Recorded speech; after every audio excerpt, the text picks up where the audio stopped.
Hi, welcome to the Speak Boutique. I'm Tali Kellerstein, pediatric speech-language pathologist, helping children 3 years and older make great speech sounds.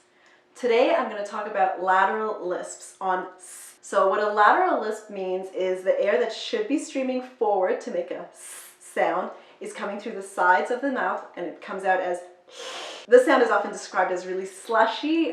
Usually if we hear parents saying my child's speech is really slushy, then usually we know that's likely a lateral lisp coming up. Sometimes children can lateralize a sh and a ch, and that's going to be on a different video. So today I'm going to give you 4 tips to help children with their lateral S sound. Tip number 1 is watch and listen. The first thing we want to know is where is the air going in the child's air sound, and are they able to make a correct airstream in a different sound? So I'll often start by using a straw and having children attempt an S. So watch here, this is how our S should sound.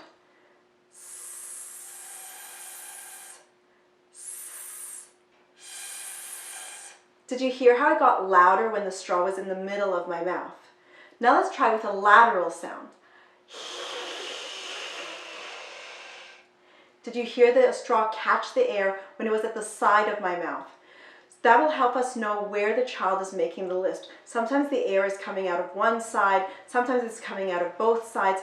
Also take this opportunity to watch what's happening with the child's mouth.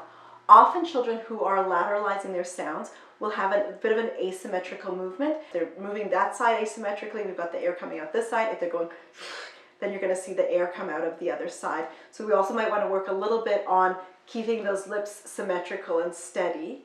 Tip number 2 is giving the sound a new identity. This strategy works when you have a child who can make the central airstream on a T.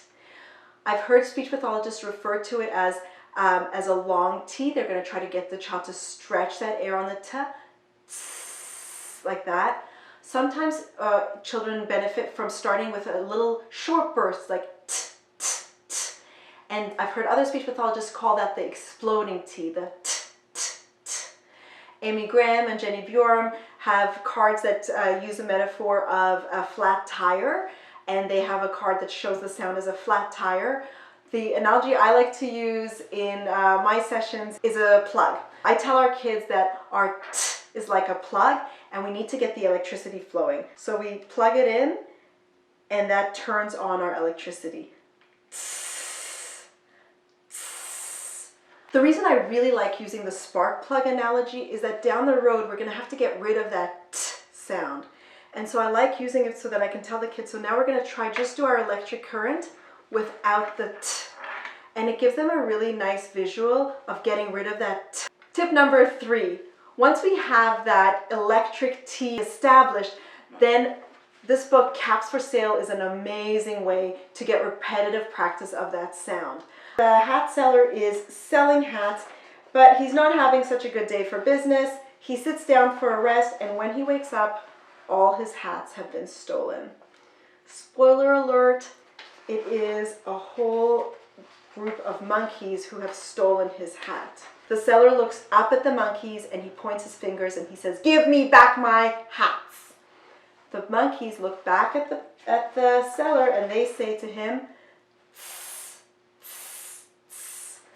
on every page where you have this part of the plot happening, you'll have a number of monkeys. And so I use this to get the kids to practice over and over that sound.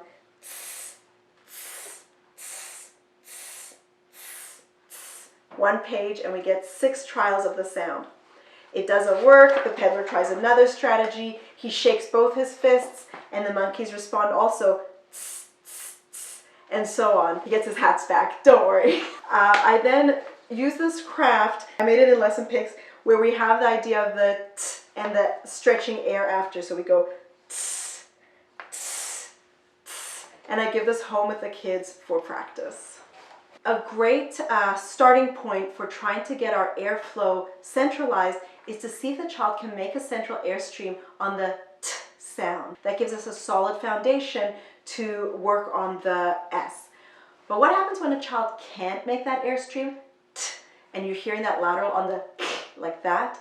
I sometimes see if there's another sound that might work. So for these kids, sometimes they can do a with a good airstream. And so we'll try to get a frontal lisp. A frontal lisp is when you replace your s sound with a sound. And if they can get that airstream on we start to shape an S from a sound. I know it sounds a little unorthodox to use one lisp to correct another, but sometimes that's the best approach for some kids. That's my soundbite for today. Thanks for watching. See you next time.